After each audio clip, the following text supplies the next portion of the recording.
जादू आपको भी दिखाना पड़ेगा। ঐক্যবদ্ধভাবে লড়তে হবে। নজরে ২৬-এর বিধানসভা নির্বাচন, ফের ময়দানে তৃণমূলের সেকেন্ড ইন কমান্ড।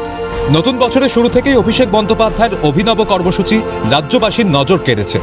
শুক্রবার বারুইপুর থেকে আবার জিতবে বাংলা কর্মসূচি শুরু করেছেন অভিষেক। এই কর্মসূচিতে অভিনবত্ব নজর কেড়েছে সকলের।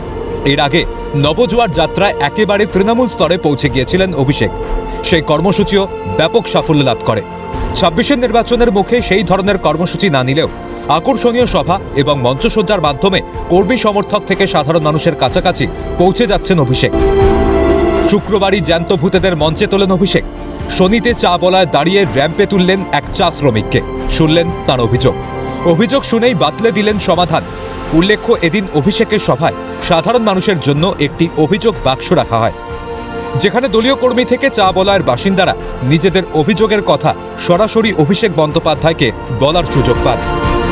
এই ধরনের উদ্যোগ সাম্প্রতিক বঙ্গ রাজনীতিতে নজিরবিহীন বলেই মত রাজনৈতিক মহলের একাংশের।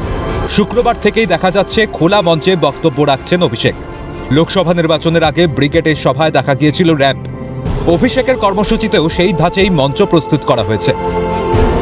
এই আয়োজনের মাধ্যমে উঁচু মঞ্চে দাঁড়িয়ে দূর থেকে বক্তৃতা না দিয়ে মানুষের একেবারে কাছাকাছি গিয়ে বক্তব্য রাখার সুযোগ পাচ্ছেন অভিষেক বন্দ্যোপাধ্যায়।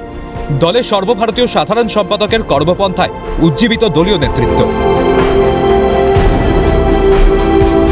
ভালো, নানা সময়োপযোগী মঞ্চ থেকে শুরু করে কন্টেন্ট পর্যন্ত আমরা তৃণমূলের মূল নীতি, আদর্শ, কর্মসূচি এর যে মূল ভিত্তি অটুট রেখে মমতা বন্দ্যোপাধ্যায়ের নেতৃত্বে মানুষের আবেগ, কর্মীদের আবেগ নিয়ে যে তৃণমূল চলে, তার সঙ্গে যদি নতুনত্ব, উপস্থাপনার নতুনত্ব, কর্মপদ্ধতির কিছু নতুনত্ব নতুন প্রজন্মের নেতা অভিষেক বন্দ্যোপাধ্যায় ইন্ট্রোডিউস করেন, তো ভালোই লাগছে।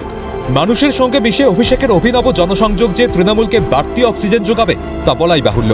তবে ২৬-এর নির্বাচনে উত্তরবঙ্গে তৃণমূলের রক্তক্ষরণ বন্ধ হয় কিনা উত্তর দেবে সময়। কারণ এর আগেও উত্তরবঙ্গে নিজেদের শক্তি বিস্তারে নানা চেষ্টা করেছে তৃণমূল। দফায় দফায় উত্তরবঙ্গে ছুটে গিয়েছেন মমতা বন্দ্যোপাধ্যায়।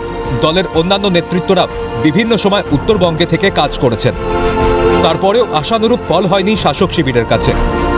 সেই সব মলিনতা কাটিয়ে ২৬-এর নির্বাচনে উত্তরবঙ্গে ঘাসফুল শিবির কতটা লড়াই দিতে পারে, এখন সেটাই দেখার।